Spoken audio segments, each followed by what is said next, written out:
Bonjour, c'est Ursule encore. Alors, je viens apporter une seconde vidéo. On est le 14 mai 2018 et je viens sonner la trompette et je viens nous rappeler que notre Seigneur Jésus-Christ arrive très très bientôt. Écoutez, on a l'impression que c'est une cassette, c'est redondant, mais on a besoin de garder nos lampes allumées, de rester éveillés. Parce que, en tout cas, moindre histoire, alors la lampe a tendance à s'éteindre. Alors il est important vraiment qu'on puisse garder nos lampes allumées et puis se rappeler que Jésus-Christ, il arrive. Alors, ayons à l'esprit la parabole des 10 vierges. Alors, les 10 étaient partis à la rencontre de l'époux, mais toujours est-il que au finish, il y a juste 5 qui sont entrés et puis 5 sont restés. Alors, c'est dommage, mais elles sont restées. Et puis, l'époux a dit, je ne vous connais pas. Leurs lampes, elles sont parties à sa rencontre, mais en tout cas, la lampe s'est éteinte. Elle n'avait pas assez d'huile pour aller jusqu'au bout. Et toi et moi avons besoin vraiment de garder nos lampes allumées et nous assurer il y a de l'huile en réserve. Et pour cela, non seulement nous avons besoin de nous encourager à tout moment en nous rappelant que le Seigneur Jésus-Christ, pardon, arrive, il est important qu'on puisse être prêt, mais il est important aussi qu'on puisse garder les yeux fixés sur notre Seigneur Jésus-Christ. On a la parole de Dieu qui est là et on a besoin de s'entretenir par les hymnes des cantiques chantant à l'Éternel parce que le Seigneur arrive. Il vient enlever celle-là qui lui est très très chère, son épouse. Alors, c'est celle-là qui vit séparée du monde et qui attend vraiment son précieux époux. Alors, dont je souhaite que tu fasses partie de cela et je prie même que tu fasses partie de cela. Alors, que le Seigneur te fortifie, que le Seigneur te donne de regarder dans ta vie toutes ces choses-là qui te distraient et qu'il te donne vraiment de mettre ta vie en règle. Donc, le Seigneur te bénisse. Alors, voilà, aujourd'hui, j'apporte un second message que le Seigneur m'a donné le 3 mai 2018. On est déjà le 14, mais le Seigneur me l'avait donné le 3 mai. Alors, je te l'apporte aujourd'hui et le titre, c'est En ce temps-là, la voix de Dieu se faisait rare. Alors, je ne sais pas si ça dit quelque chose, ça te dit quelque chose, mais bon, ça nous fait beaucoup penser à notre époque, n'est-ce pas? Alors, on va regarder dans 1 Samuel 3, c'est le verset 1 à 10. Je ne vais pas lire tout le passage, mais à certains moments, je vais m'arrêter pour lire certains versets. Mais si vous avez le temps, je vous encourage à lire Samuel 3, le verset 1 à 10. Je vais donc lire. Je vais d'abord lire le chapitre 3, le verset 1 et puis le verset 2.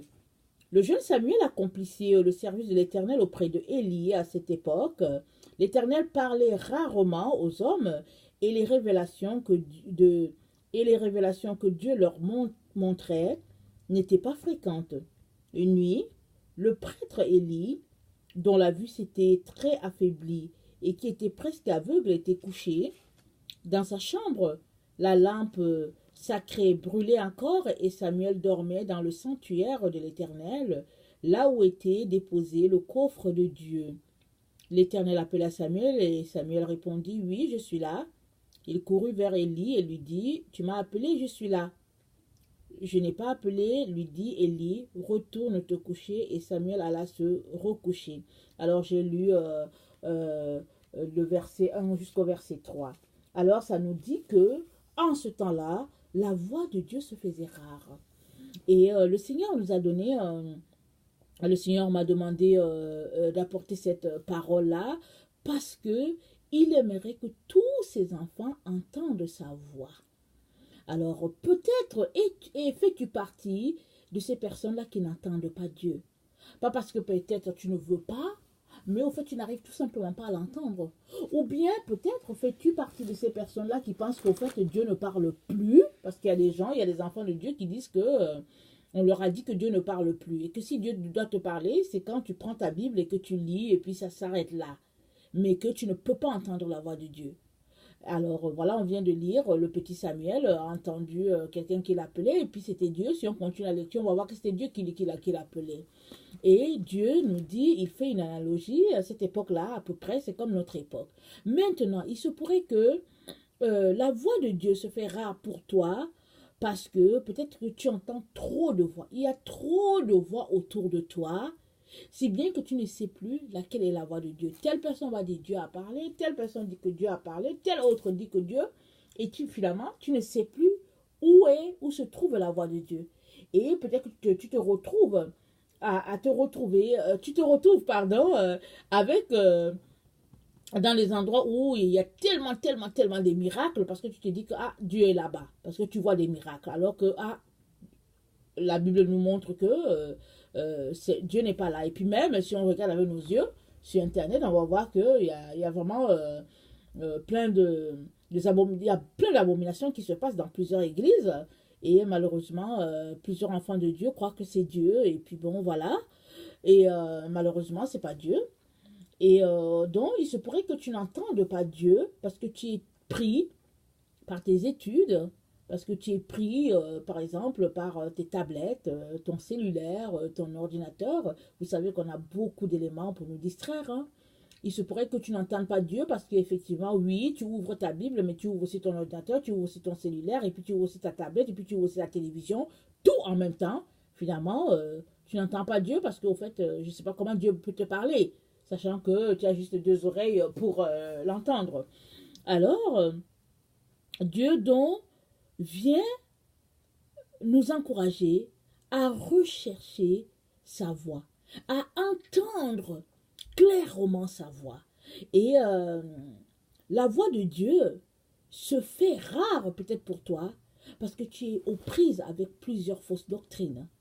Parce que vous savez qu'aujourd'hui, la parole de Dieu est tellement diluée dans nos églises que souvent, on ne sait plus exactement si c'est Dieu qui a dit la chose ou bien si c'est une personne ou bien un penseur chrétien qui a dit la chose et puis au fil des ans, c'est devenu par exemple que c'était Dieu qui avait parlé. Moi, je sais par exemple que j'ai déjà entendu plusieurs choses qui circulent dans le milieu, je sais pas, évangélique, que bon, il y a des zones grises dans la Bible, et puis que la Bible, il y a des endroits qui sont des zones grises, et puis d'autres endroits qui ne sont pas des zones grises. Et puis j'ai souvent entendu ça, et puis c'est des choses qui m'ont toujours choqué. Je me suis dit, mais voyons, c'est pas possible. Parce que la Bible dit qu'en Dieu, il n'y a pas d'ombre de variation. Il n'y en a pas. Mais il y a des personnes qui ne comprenaient pas la parole, alors ils ont tourné ça à leur avantage en disant que bon, on ne comprend pas parce que c'est une zone grise, et puis ils font des séminaires, ils font des enseignements polluant l'esprit des gens en disant que la Bible est remplie de zones grises. Alors il se pourrait que si toi, tu embrasses une telle philosophie, alors il se pourrait que tu n'entendes jamais Dieu parce qu'il n'y a pas de zone grise dans la Bible. Si tu n'entends pas Dieu, viens le voir et puis dis-lui, papa, j'aimerais t'entendre. Est-ce que tu veux me montrer ce qui fait, par exemple, que je ne t'entends pas? Alors, moi, il fut un temps où je n'entendais pas Dieu. Oui, récemment même, il n'y a pas longtemps, il y a quelques années, je n'entendais pas Dieu. Il y a voilà, quelques années. Et moi, je ne savais pas. À un moment donné, je me suis arrêtée, je me suis dit, mais tiens, je peine à entendre Dieu. Qu'est-ce qui se passe? Pourtant, je lis ma Bible. Pourtant, je viens prier. Pourtant, je faisais toutes ces choses-là. Mais je n'entendais pas Dieu. Et Dieu, il a permis ça, que ça se passe. Parce que si je suis vraiment sa fille, je vais m'arrêter pour dire, tiens, je n'entends pas papa. Alors, ce qui s'est passé, c'est que le Seigneur m'avait parlé en 2011 de ma tenue vestimentaire. Et bon, moi, je trouvais que ce n'était pas si... en tout cas, je m'habillais pas mal. J'avais trouvé que je m'habillais pas mal quand même. Je trouvais que non, il fallait pas exagérer là. C'est comme ça que j'avais raisonné. Alors, le Seigneur a été patient. Et puis, petit à petit, à un moment donné, je me suis rendu compte, c'est comme si, bon, je ne l'entendais pas. Et vous savez, hein, avec le Seigneur, quand est le jour que le Saint-Esprit vient, là, on va savoir que le Saint-Esprit est là. Parce que tout le monde va dire, oh, on dirait elle est baptisée là parce qu'on bavarde, on crie, on est content, on raconte, on parle en langue et tout. Mais quand le Saint-Esprit décide qu'il ne va plus parler, tu ne sais pas, hein, Tu es là, tu te dis, mais qu'est-ce qui se passe? Quel péché j'ai? Tu te remets en question et tout, jusqu'à ce que tu retournes à l'endroit que Dieu t'a parlé, à la chose qu'il a pointée. Alors moi, j'ai recommencé à l'entendre quand je me suis mise à faire le ménage. Et que je suis retournée à ce point-là, là, il m'avait parlé, et j'ai décidé de faire le ménage et à me débarrasser de tout ce qu'il n'aimait pas dans ma tenue vestimentaire. Et là, par miracle, j'ai recommencé à l'entendre. Et puis c'était comme du tic au tac comme ça. Alors très souvent, juste une petite désobéissance peut t'éloigner de la voie de Dieu. Quelque chose que souvent tu peux dire que non, c'est pas grave, c'est pas nécessaire. Mais pour Dieu, c'est grave. Pour Dieu, c'est important. Parce que il sait pourquoi il te dit enlève-moi ces affaires-là. Alors si tu regardes dans la parole de Dieu, tu verras que il y a une façon que Dieu s'attend à ce que ses enfants, par exemple, se conduisent. Alors si Dieu te dit quelque chose et que toi, tu ne veux pas écouter ou bien tu crois que ce n'est pas vrai, il est important que tu ailles dans les Écritures, que tu vois si ce qu'il te dit va en contradiction avec ce que la Bible dit. Très souvent, ça n'ira pas en contradiction. Moi, quand le Seigneur m'avait parlé, par exemple, de ma tenue vestimentaire, je voyais très bien que ça cadrait très bien avec plusieurs versets dans la Bible parce que le Seigneur avait pointé plusieurs choses. Mais qu'est-ce que moi j'ai trouvé? J'ai dit, mais on est au XXIe siècle, il ne faut pas quand même exagérer. Alors, mais qui exagère? Est-ce que c'est les hommes qui exagèrent ou bien est-ce que c'est Dieu? Alors, moi, j'ai trouvé que non, vraiment, il ne fallait pas exagérer. Alors, voilà, j'ai donc traité Dieu avec vraiment beaucoup de mépris. Parce qu'on ne parle pas comme ça à Dieu. Dieu, c'est un père. Mais tellement, je me disais, non, non, ça, c'est pas, ça ne vient pas de Dieu. Cette voix-là que j'entends, ce n'est pas la voix de l'Esprit de Dieu. Parce que l'Esprit de Dieu, non, il n'est pas comme ça. Il ne faut pas quand même être légaliste dans la vie. Je ne sais pas si ça vous dit quelque chose. Alors, moi, c'est comme ça que j'ai raisonné. Et bon, je n'entendais plus Dieu. Jusqu'à ce que je règle ce problème-là. Alors, je viens donc pointer ce problème-là dans ta vie. Il se pourrait que tu n'entendes pas Dieu, peut-être parce que Dieu t'a demandé de faire quelque chose que tu ne fais pas. Alors là, l'esprit est là, l'esprit dit, bon, ok, fine, elle ne veut pas obéir, ben on ferme la bouche, on ne dit plus rien. Alors, donc c'est ça. Et l'autre truc pour laquelle il est aussi important que tu te poses comme question, c'est est-ce que tu languis vraiment après ton Dieu? Est-ce que tu languis, est-ce que tu soupires à entendre ton Dieu? Ou bien est-ce que tu veux juste l'entendre pour dire, oh Dieu m'a parlé, ou bien tu veux juste l'entendre pour, juste pour t'amuser, pour dire, bon, voilà.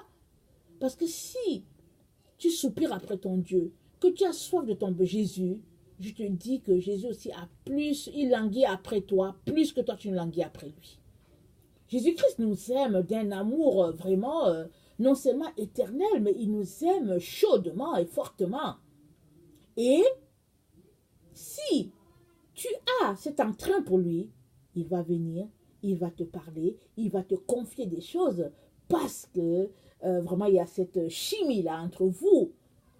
Alors si tu ne languis pas pour lui, il ne va pas perdre son temps à venir te parler puisque tu vas pas, puisque tu ne soupires pas après lui, tu n'es pas amoureux. Tu n'es pas amoureux, mais tu n'es pas amoureuse de lui. Tu as besoin d'être amoureux de Jésus. Si tu es amoureux de Jésus, il n'y a pas de moyen qu'il ne te parle pas. Parce que quand on est amoureux de quelqu'un, on lui dit tout. Oh Jésus, je t'aime, tu es tout pour moi. Tu parles. Ah, là tu vas voir, il va te parler. Il va te parler, il va te dire des petits mots, il va te dire des choses. Je ne vais pas te les secrets, mais il va te dire, il va te parler. Alors, en ce temps-là, nous dit la Bible, la voix de Dieu se faisait rare. 1 Samuel 3, je lis le verset 1 à 5. Est-ce que cette voix-là se fait rare pour toi? Le Seigneur veut te parler. Il t'encourage à venir devant lui et à chercher sa face. Parce qu'il veut cette proximité-là avec toi. Il veut cette intimité-là avec toi.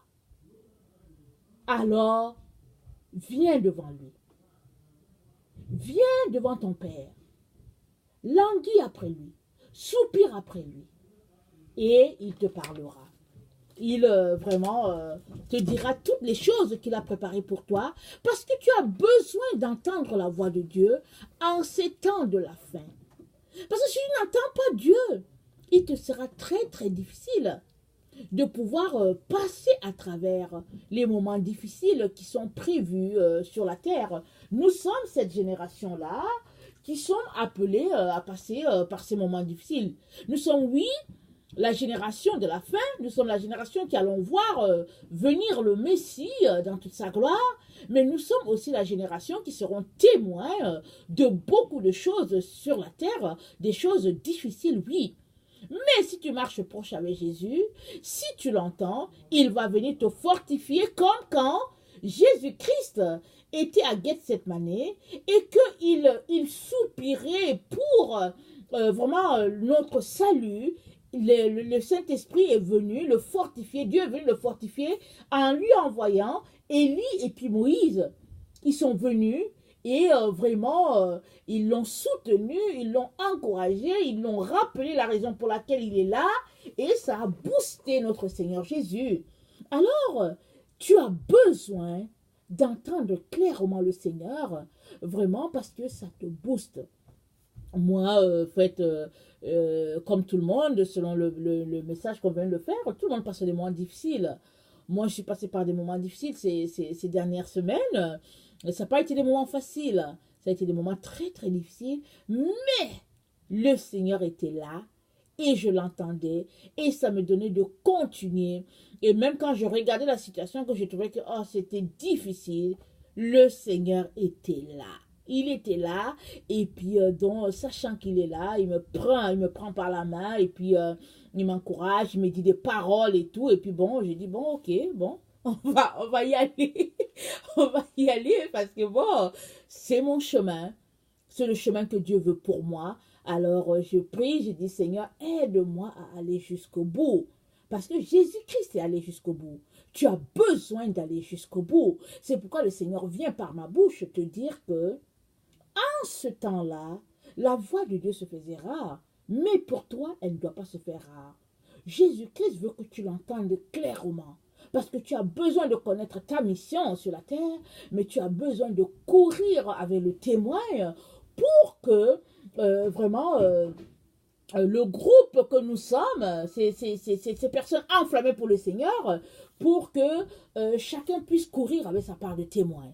Alors il est important, il est très important qu'on puisse laisser de côté toutes les choses qui nous distraient. Alors, essaie de regarder pourquoi est-ce que tu n'entends pas Dieu. Est-ce que tu es tellement distrait à la vie de ce monde que tu ne l'entends pas? Et l'autre truc aussi qui fait souvent qu'on n'entend pas la voix de Dieu, c'est qu'on est tellement pris par la mode, le monde et sa façon de voir les choses qu'on n'entend pas Dieu. Parce que la Bible dit que l'amour du monde est inimitié contre Dieu. Tu ne peux pas aimer le monde et puis aimer Dieu. Jésus-Christ a dit, on ne peut pas servir deux maîtres. Ou on aimera l'un, ou on haïra l'autre, ou on méprisera l'un, ou bien, bon, voilà, on ne peut pas aimer deux personnes à la fois. Il y a certaines personnes qui s'essayent à cela, mais ce n'est pas possible. Tu peux aimer Jésus, ou bien tu vas aimer le monde. Alors Jésus-Christ, lui, en tout cas, il n'est pas dans la polygamie, notre Seigneur. Il nous aime tels que nous sommes. Il nous dit de venir et il va nous transformer. Mais si toi, tu veux l'aimer lui, et puis aimer notre personne, Jésus-Christ te dit, bon, ça va. Moi, je ne te partage pas. Et puis bon, ça c'est un amour extraordinaire. Jésus-Christ ne partage pas et puis c'est bon de ne pas partager. Donc, l'autre truc aussi, c'est que il est important que tu puisses faire un programme pour venir entendre Dieu. Parce que, vous savez, on a toujours tendance à reporter. Tendance toujours à reporter, à dire, bon, ok, demain je vais faire ceci, ou bien à dire, ok, à 16h je vais faire ceci, ou bien à 20h je vais faire... Non, non, non, non, non. Je vais t'encourager vraiment à venir chercher la face de Dieu, très souvent, tôt le matin, et à mettre de côté certaines choses. C'est mieux. C'est mieux de commencer la journée avec le Seigneur Jésus-Christ. C'est mieux de venir dans sa présence quand tout le monde dort. C'est mieux. Parce que là, tu auras le programme de ta journée. Et puis aussi, tu pourras être vraiment renouvelé, rafraîchi, avant d'entrer dans tout ce que tu as à faire.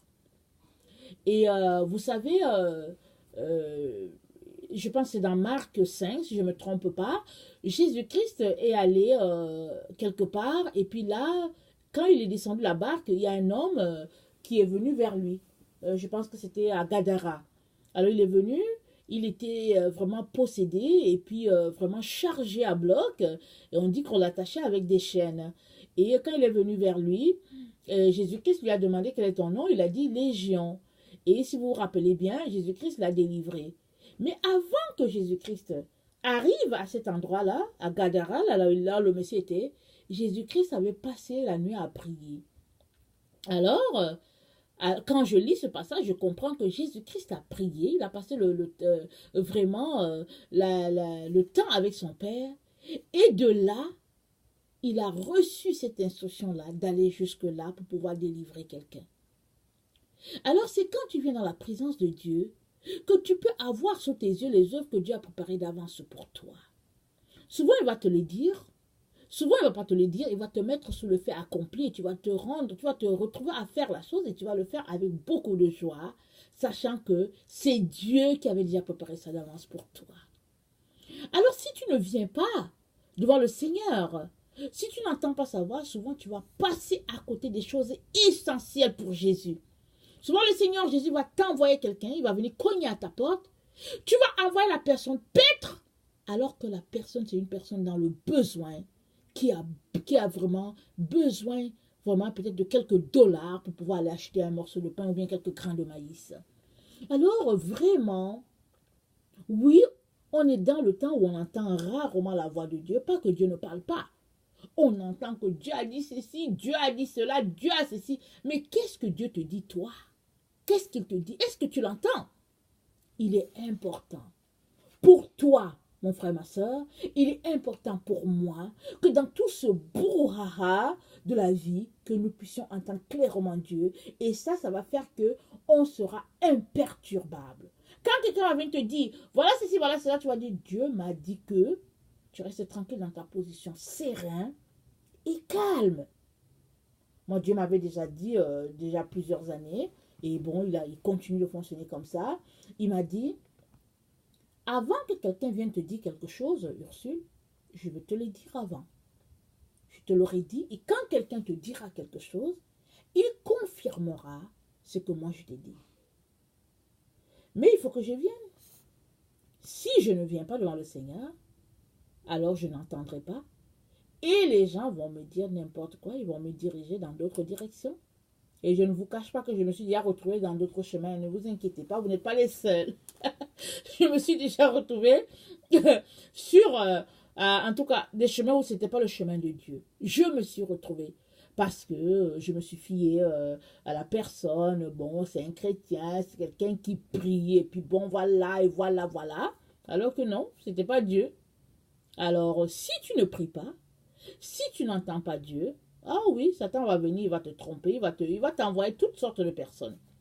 Et puis, il va te diriger sur un chemin, et puis arriver là-bas, il va venir te coincer et puis t'éloigner. Parce que sa tactique, c'est de nous isoler pour bien nous coincer et puis nous tuer. Nous tuer, que ce soit tuer physiquement ou bien tuer spirituellement. C'est ça la tactique de Satan, afin de nous séparer à tout jamais de notre Père Céleste. Alors, s'il est vrai que